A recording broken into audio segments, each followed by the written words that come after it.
जो इधर है साथ में, नानक चंद्र रट्टू देख रहे हो, ये निजी सचिव था नानक चंद्र रट्टू।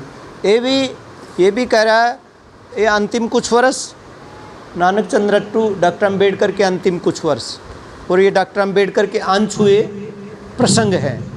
ये दोनों किताबें, और ये सोनलाल शास्त्री की, और एक डॉक्टर धम्मकीर्ति। ये तीन ज़्यादा, तो ये दो ही लोग ज़्यादा नज़दीक रहे, डॉक्टर धर्मकीर्ति भी रहे, लेकिन ये दोनों लोग ज़्यादा हैं। ये रोज़ाना बाबा साहब क्या करते थे, दूसरे सम्यक संबुद्ध क्या करते थे, आखिरी टाइम तक ये दोनों नज़दीक रहे। और नानक चंद्र रट्टू तो पर्सनल सेक्रेटरी थे, मतलब ये दोनों रोज़ाना आना जाना कोठी पर 26 नंबर जो आजकल राष्ट्रीय स्मारक है। और आप लोगों ने राष्ट्रीय स्मारक, जिन्होंने भी नहीं देखा हो वो ज़रूर राष्ट्रीय स्मारक जाएं। राष्ट्रीय स्मारक जहाँ बाबा साहब का, जहाँ दूसरे सम्यक संबुद्ध का महापरिनिर्वाण हुआ, उस राष्ट्रीय स्मारक ज़रूर जाएं। ये तो हमारा जो है धम्म तीर्थ स्थल, ये तो बहुत नज़दीक ही है हमारे। आप गुड़गांव से मेट्रो पकड़िए, बहादुरगढ़ से मेट्रो पकड़िए, और संसद भवन विधानसभा मेट्रो स्टेशन उतर जाइए। विधानसभा मेट्रो स्टेशन से मात्र 3 मिनट का रास्ता है पैदल का, जहां आपको ये महान राष्ट्रीय स्मारक आपको मिलेगा, जहां बाबा साहब का महापरिनिर्वाण हुआ। तो वहां अवश्य आप देखें कितना नज़दीक बैठे हैं हम, जहाँ इस महामानव का महापरिनिर्वाण हुआ, इस महान योद्धा की महान यात्रा वहाँ समापन होती है। दिल्ली के अंदर, देश की राजधानी में संपन्न होती है इस महान योद्धा की महान यात्रा। तो चलें आगे चलते हैं। और अब एक प्रश्न मैं साथ अभी बता ही देता हूँ कि यहाँ जयप्रकाश जी, यहाँ एक किताब भी है वो सिंदूर की, और वो ढूंढनी पड़ेगी क्योंकि बहुत सारी किताबें हैं। आप अगली बार आओगे तो मैं ढूंढ के रखूँगा, वो किताब पढ़ लेना। ये जो तिलक है ये हमारे लोगों को मार करके और उसके खून से रंगने जाने का है। मैं संक्षेप में ही बताना चाह रहा हूँ क्योंकि पूरी तरह मैं भी सही ढंग से आपको नहीं बता पाऊँगा, वो किताब में है। बाकी ये जो भी है राग धागा का है, इसका मोटे तौर पे बता देते हैं, लेकिन आपकी पत्नी या कोई भी संतुष्ट जब होगा जो किताब पढ़ेगा, प्रमाण पढ़ेगा, तो किताब पढ़ा दो उनको। ये हमारा कोई त्यौहार नहीं है, जो आज का दिन है ये बौद्धों का त्यौहार नहीं है, ये एक साजिश है। हमारे जो प्रमुख जो हमारे पर्व हैं, त्योहार का मतलब है तुम्हारी हार। त्योहार का मतलब है हिंदुओं का त्योहार मतलब हमारी हार। त्योहार तुम्हारी हार। जो हिंदू धर्म के फेस्टिवल हैं, त्योहार जिनको कहा जाता है, वो हमारी हार है। हिंदू केवल कौन है? ब्राह्मण, बनिए और राजपूत। इनके अलावा सबकी हार है, क्योंकि किसी न किसी त्यौहार पर, और वो लगभग पूर्णिमा का चुना है, क्योंकि पूर्णिमा बौद्धों का पवित्र दिन माना जाता है। हर पूर्णिमा को कोई न कोई ऐतिहासिक घटना घटी है बौद्धों के अंदर। इन लोगों ने उसी को चुना। जैसे वर्तमान समय में बीजेपी ने 6 दिसंबर को ही बाबरी मस्जिद गिराई। 6 दिसंबर ही क्यों? 5 दिसंबर भी हो सकता, 4 दिसंबर भी हो सकता, 7 दिसंबर भी हो सकता, 6 दिसंबर क्यों? अडवाणी ने 6 दिसंबर को क्यों चुना? उस महापरिनिर्वाण दिवस को क्यों कलंकित करने का प्रयास किया? इसलिए ये हमारे महान मंगल दिनों को चिनते हैं। ये महापरिनिर्वाण भी मंगल दिन है। हर किसी ने एक दिन जाना है। भगवान बुद्ध का जन्म भी पूर्णिमा को हुआ, बैसाख की पूर्णिमा को। उनको ज्ञान भी पूर्णिमा को मिला, बैसाख की पूर्णिमा को, और उनका महापरिनिर्वाण भी उसी दिन हुआ। क्योंकि एक न एक दिन कोई अमर नहीं है, सबको जाना है। भगवान बुद्ध 80 साल की उम्र में चले गए। दूसरे सम्यक संबुद्ध डॉक्टर अम्बेडकर 65 वर्ष की उम्र में ही चले गए। कारण इतना कम क्यों हुआ? दोनों बहुत ही अच्छे महामानव थे, फिर कम से कम 100 साल तो जीने थे। भगवान बुद्ध 80 साल क्यों जिए और डॉक्टर अम्बेडकर 65? ही कारण है ना इसके। भगवान बुद्ध कहते हैं दुनिया में हर घटना के पीछे कोई ना कोई कारण है। पेड़ लगाया आपने, किसी पेड़ को लगाया, यदि वहाँ दीमक की स्थिति बन गई या दीमक लग गई उस पेड़ को, तो आप उस पर यदि उसके उपचार नहीं करोगे तो वो पेड़ नष्ट हो जाएगा। या उस पेड़ को खुराक गंदी दी जाएगी, खुराक जैसे पानी विषैला डालेंगे या और कुछ हम उसके साथ जो उसका भोजन नहीं है वो हम देंगे, या पानी विषाक्त देंगे, तो वो पेड़ जल्दी नष्ट हो जाएगा। जैसे आज वर्तमान परिप्रेक्ष्य में वायु शुद्ध नहीं है और पानी शुद्ध नहीं है, खान पान शुद्ध नहीं है, तो कई कारणों से हम, नहीं तो आज भी मनुष्य 100-125 साल जी सकता है। मतलब अमूमन भाई कुत्ते की कितनी है, भैंस की कितनी, गाय की कितनी है, इस तरह हर जीव की एक लिमिट है कि अंदाज़ा से इतनी उम्र कोई भी जी सकता है। जैसे हिंदू लोग या अन्य धर्मों के लोग कहते हैं death is a certain guest. मैं आप लोगों से पूछना चाहता हूँ, क्या हम जब जन्म लेते हैं, क्या उस दौरान ये लिख दिया जाता है कि हम 100 साल के होके मरेंगे, या हम 50 साल के होके मरेंगे, या हम 10 साल के होके मरेंगे? क्या ऐसा कुछ है? आप लोग कितने लोग इससे सहमत हैं? तो थोड़ा बताइए कि जो लोग ये समझते हों कि भाई, क्योंकि कुछ लोगों से मैंने सुना है कि 7 ताड़ा भीतर हो जाओ, जब मौत आनी है, जब आनी है, मतलब मौत आनी है जब आएगी, चाहे आप कुछ कर लें। तो क्या आप इस बात से सहमत हैं? बताओ। हैं? ये सहमत हैं। नंद किशोर बोध जी सहमत हैं। अटल सत्य है, वेरी गुड। और अनिल बताओ, क्या आप इस death is a certain guest? बौद्ध धर्म को छोड़कर सभी धर्मों के लोग कहते हैं कि मृत्यु निश्चित है। क्या आप इस बात से सहमत हैं? मृत्यु निश्चित है। क्या अपने दादा की मौत आप बता सकते हैं कि निश्चित है, कि इनको इतनी साल में गुजरना है? या आप बता सकते हो कोई भी? अब आप घुमाओ नहीं बात को, अब आप समझ गए हम क्या कहना चाह रहे हैं। हम वो ठीक है भाई, वो तो मैंने पहले ही कह दिया, सब अमर हैं। लेकिन क्या नंद किशोर जब जन्म हुआ तब ये तय था कि नंद किशोर इतनी साल के होके मरेंगे? क्या ये टाइम हिंदू धर्म के लोग, मुसलमान धर्म के लोग, अन्य धर्मों के लोग जो ईश्वर को मानते हैं, लगभग उनमें ये तय है कि आदमी का जन्म होते ही उसकी मौत लिख दी जाती है कि फलां दिन फलां समय वो मौत को प्राप्त होगा। क्या ये सही है? ये सही है? ये सही है? क्या ये सही है? ये गलत है। ये 100% गलत है। Death is a note certain guest. आएगी ज़रूर, लेकिन ये निश्चित नहीं है कि कब आएगी। वो किस पर आधारित है? हमारे खान पान से, हमारी दिनचर्या से, हमारे रहन सहन से, सब चीज़ों से इस बात को तय होता है। कोई शराबी कबाबी है, कोई व्यभिचारी है, कोई गलत खान पान कर रहा है तो वो जल्दी मरेगा। नहीं समझे आप? ये सब कुछ हमारे ऊपर तय है। यदि हम वैष्णी हैं, यदि आज एक दिन के लिए हॉस्पिटल बंद हो जाए, अभी डॉक्टरों ने कर रखी है ना इमरजेंसी, फिर भी चालू कर रखी है कि ज़िंदगी बच जाए, ज़िंदगी बच जाए। यदि एक दिन इमरजेंसी बंद कर दी जाए तो लाखों लोग, संसार के लाखों लोग मर सकते हैं एक दिन में। यदि समय पर उपचार ना मिले तो लाखों ज़िंदगियां तबाह हो सकती हैं। रेड लाइट बंद कर दो, रेड लाइट बंद कर दो, कितने लोग मर जाएंगे। नियमों का पालन बंद कर दो कि हमें बाएं चलना है, हम दाएं चल पड़ें।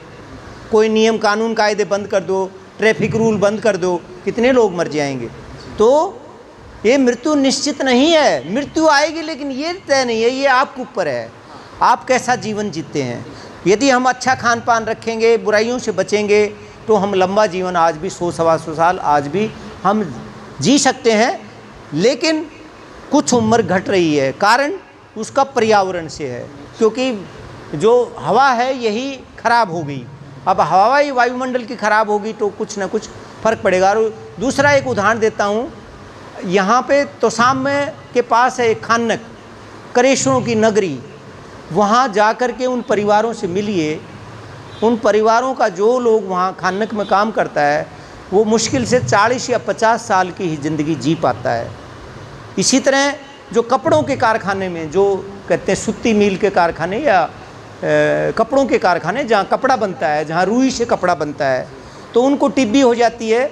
वो रुई जो है सांस के ज़रिए वो अंदर जाती है और हमारे वो ख़त्म कर देती है। कहने का मतलब इसीलिए कि जब बीमार होता है तो डॉक्टर के पास जाते हैं ना, फिर ईश्वर ही कर ले, बचा ले, या हम डॉक्टर के पास किस लिए जाते हैं।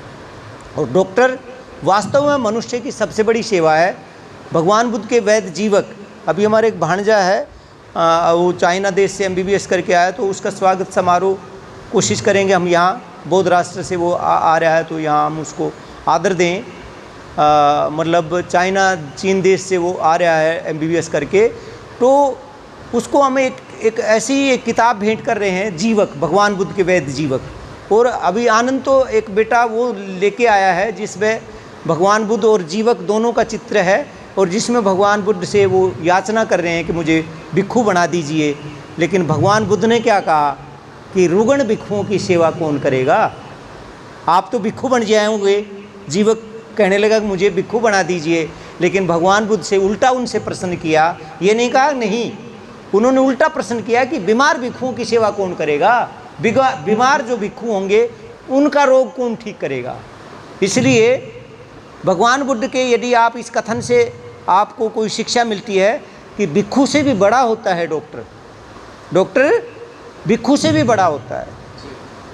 तो डॉक्टर का जो जीवन है ये मनुष्य की सबसे बड़ी, आप तराई तराई करके जाते हो हॉस्पिटल में और डॉक्टर आपको आराम कर देता है ना, तो कितना बड़ा। राष्ट्रपति भी बीमार होगा, चीफ जस्टिस भी भारत का बीमार होगा, राष्ट्रपति प्रधान कोई भी होगा डॉक्टर के पास जाएगा ना, ईश्वर कर देगा ठीक, गीता रामायण ठीक कर देगी, उनका कथा कराएंगे और ठीक हो जाएंगे, हैं तो कर देंगे। वो तो कह रहे हैं कि सब कुछ हनुमान सब कुछ ठीक कर देता है, राम सब ठीक कर देता है, व्याधियाँ सब, रोग घटे कुछ औषधि से और रोष घटे मन में समझाए। लक्ष्मण को रामायण के अनुसार अगर औषधि ना मिलती, हाँ, तो क्या वो पुनर्जीवित हो सकते थे? हाँ, मतलब सही कहा आपने। अब वो संजीवनी बूटी के चक्कर में गया ना, बता रहे हैं गया, क्या हुआ क्या नहीं हुआ, ये सब पौराणिक है, क्योंकि ये सब पौराणिक है। क्योंकि पौराणिक, यदि हम इस बात को मान लें कि हाँ वो लेने गया तो पहाड़ ठा लिया यार ये वो, अरे आदमी या बंदर का बच्चा, धरती से मैं सिर्फ 3 गिनूँ या शायद हो सकता है 1 गिनूँ, इतने भी हम आधर नहीं हो सकते। कोई होकर रह जाए 1 गिनूँ, इतने ही चलो, एक मिनट, 3 मिनट की बात छोड़ो, 1 मिनट ही, एक मिनट में 60 सेकंड होते हैं। कोई इंसान इस संसार में धरती से 60 सेकंड भी हदर होके दिखा दे, ये सब अवैज्ञानिक है। और वो तो हदर नहीं, वो तो उड़ गए हो और पहाड़ भी ठा ले आए हो हथेली पे, हैं। और इससे भी बड़ा चमत्कार उनने और कर डाला, मतलब ये कितने घटिया लोग हैं जिन्होंने कह दिया कि सूरज कोई निकल गया, बाल समय रवि बख्श लिया तब तीनों लोग भयो अंधियार हो। मुख्य चुनाव आयुक्त TN सेशन हनुमान चालीसा का पाठ करते थे, हनुमान चालीसा है। तो ये मानसिक गुलामी का एक प्रतीक है। मैं भी करता था जब मैं 13वीं 14वीं का विद्यार्थी था, जब मुझे विज्ञान का ज्ञान नहीं था, जब मैंने भगवान बुद्ध का ज्ञान नहीं था, डॉक्टर अंबेडकर को नहीं पढ़ा, और जब मैं एक मानसिक गुलाम था हिंदू धर्म का, तो मैं भी जब रात को उठता था तो मुझे भूत प्रेतों का डर लगता था कि भाई भूत प्रेत होंगे, तो भूत प्रेत लघु शंका के लिए बाहर आना है, किसी काम से बाहर आना है, तो फिर हनुमान चालीसा शुरू कर देना है। भूत पिशाच निकट ना आवे, महावीर जब नाम सुनावे। अब महावीर को नाम ले आएगा तो भूत पिशाच निकट नहीं आएंगे। लेकिन कि वास्तव में हम डॉक्टर अंबेडकर के प्रति बहुत धन्यवादी हैं। यदि वो संविधान देख के चले जाते तो हम इस गंदगी में ही पड़े सड़ते रहते। डॉक्टर अंबेडकर ने जो दूसरा बड़ा उपकार किया, इसीलिए डॉक्टर अंबेडकर कहते हैं कि भगवान बुद्ध और उनका धम्म ये मेरी सर्वश्रेष्ठ कीर्ति है, मतलब संविधान से भी ऊपर। The Buddha and his Dhamma, doctor Ambedkar कहते हैं ये मेरी सर्वश्रेष्ठ कीर्ति है। और वास्तव में वही है। यदि खाली डॉक्टर अंबेडकर हमको हक अधिकार दे करके, संविधान देकर चले जाते, तो हम फिर इस गणेश की पूजा कर रहे होते, और हम मंदिर के शिवालयों में पानी दे रहे होते, और हम हिंदू धर्म के नरक में सड़ रहे होते। हमारी खुद की कोई सोच नहीं होती कि जो करेगा वो ईश्वर करेगा।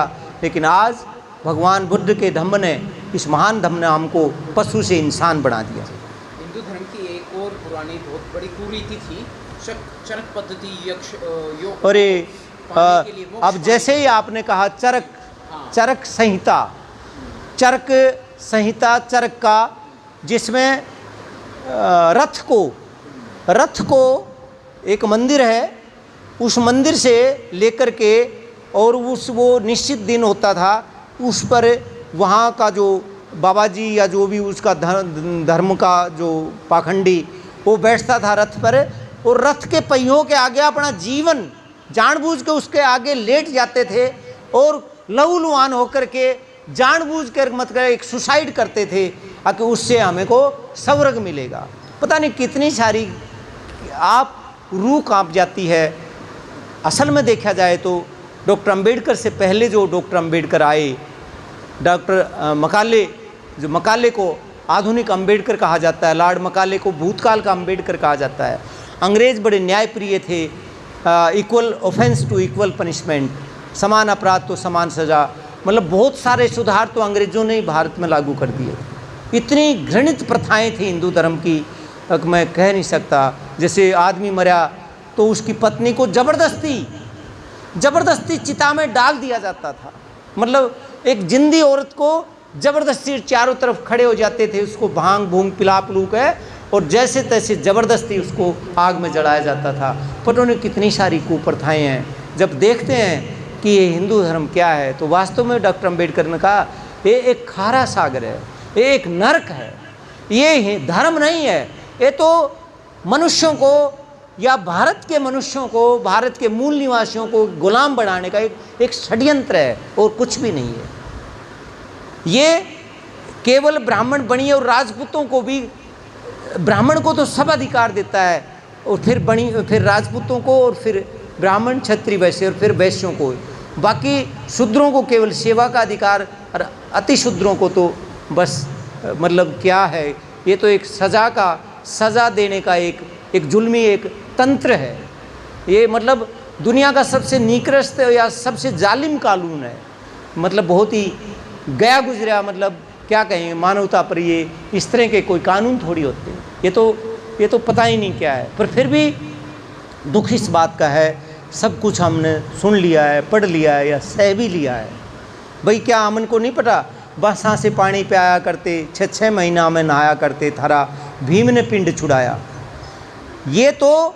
ये मेरे मामा बैठे, इनने भी देखा होगा, मतलब बरसा से पानी, बांस 5 फुट का 6 फुट के बांस, और उस बांस में ऐसे डालना और वहाँ तक पानी पीना। ये तो हम तो संविधान के बाद के जन्मे हुए लोग हैं ना, लेकिन संविधान से पहले के जन्मे हुए लोगों से पूछो ना, सब कुछ सह रहे हैं, मतलब देख लिया, फिर भी नहीं मान रहे लोग, फिर भी गंदी नाली के कीड़े। तो दुख इस बात का होता है। मैं ये कहना चाहता हूँ कि जो ये दुख के कारण है ना, हम खुद ही हैं। भाई जो धर्म इतना जुल्म करता है उस धर्म में रहते क्यों हैं ये लोग? दुख तो इस बात का है ना, कोई भी ऐसा धर्म, संसार का कोई भी ऐसा धर्म हो, लेकिन भारत में तो हम इस हिंदू धर्म को ही देख रहे हैं, तो ये इतना जुल्म करता है, तो फिर इसमें रहते क्यों हो तुम? क्यों नहीं आप अपने एक समाज बनाए, एक बौद्ध समाज। ये भारत बौद्धों का था, ये तो विदेशी लोग हैं। प्रोफेसर मैक्स, मैं थोड़ी कह रहा हूँ, प्रोफेसर मैक्स मुलर ने कहा कि प्रोफेसर मैक्स मुलर का सिद्धांत सर्वमान्य कि आर्य माइग्रेटेड फ्रॉम मिडल एशिया, मध्य एशिया से आए। फिर तुम विदेशियों के धर्म को, जो अपने अंतिम राजा वृहदत्त मौर्य की हत्या के बाद इन्होंने सुंग वंश की स्थापना करी और इन्होंने अपना वो चलाया, तुम उस धर्म के गुलाम बने हो। तो ये गलती उन जालिमों की है या जो उसमें बने रहना चाहते हैं? आज तो हमको आज़ादी है ना, पहले तो चलो हम गुलाम बना लिए, आज तो भारत का संविधान आज़ादी दे रहा है ना आपको। अब कुछ भी कोई भी धर्म आप पढ़ाइए, तो फिर ये जो मुसलमान हैं, ये जो ईसाई हैं भारत के, ये सब इनके जुल्म से तंग आके बने हुए लोग हैं। लेकिन फिर भी वो ऐसी जगह गए, क्यों नहीं अपने घर वापसी करें, अपने महान पुरखों के धम्म में आए, जो वैज्ञानिक धम्म है, जो संसार के द्वारा सराहा जाने वाला है, जो वैज्ञानिकों का, डॉक्टरों का, इंजीनियरों का, बुद्धिजीवियों का, मनीषियों का धर्म है। संसार में यदि साइंटिस्ट किसी को नमन करते हैं तो भगवान बुद्ध को नमन करते हैं। भगवान बुद्ध सुपर साइंटिस्ट कहलाते हैं, सुपर साइंटिस्टों के भी बाप कहलाते हैं। तो उस बाप को नमन करो ना। ये दुनिया जो खुशहाल बनाई है, ये वैज्ञानिकों ने और डॉक्टरों, इंजीनियरों ने बनाई है। इस दुनिया को खुशहाल बनाया है तो वो डॉक्टरों ने, वैज्ञानिकों ने, इंजीनियरों ने। डॉक्टर ने तो जान बचाई, वैज्ञानिकों ने खोज करे। आज अब पंखा के नीचे बैठे हैं ना, तो क्या होता, सारे लोगों के हाथ में वो पंखा होता, उसको वहाँ पर नहीं आ पाए, यहाँ बैठ सकते थे। ये किस वैज्ञानिक ने बनाया, उसका हमें पता ही नहीं है ना, हम क्यों पढ़ाते ही नहीं। ये तो पढ़ाते हैं ना गणेश, जो हुआ ही नहीं। ये तो हमारी मानसिक गुलामी को पहले से ही ख़त्म कर देते हैं, सोचने समझने की। डॉक्टर अम्बेडकर कहते हैं ईश्वर को मानने से क्या नुकसान है। भाई दो लोग हैं, एक कहता है ईश्वर है, एक कहता है ईश्वर नहीं है। अब ना तो वो ईश्वर ने ले आकर खड़ा कर सकता, और वो जो तर्क दे रहा है उसकी वो बात मान नहीं रहा। वो कह रहा है ईश्वर है ही नहीं, वो कह रहा है ईश्वर है। तो एक लॉजिक की बात तो यही है ना कि यहाँ हम समझें भाई आदमी का हाथी का सूंड लग सकता है क्या है। तो ये सब चीज़ें खुद के दिमाग से मैं कहना पता नहीं क्या चाह रहा था, भूल गया मैं किसकी क्या बात थी। उदाहरण में देना चाह रहा था कुछ, फिर मैं एकदम दिमाग से निकल गई है। समाज से ये आगे गणेश की बात क्या है? हाँ, तो वो लोग तो करेंगे। हाँ, वो कह रहा था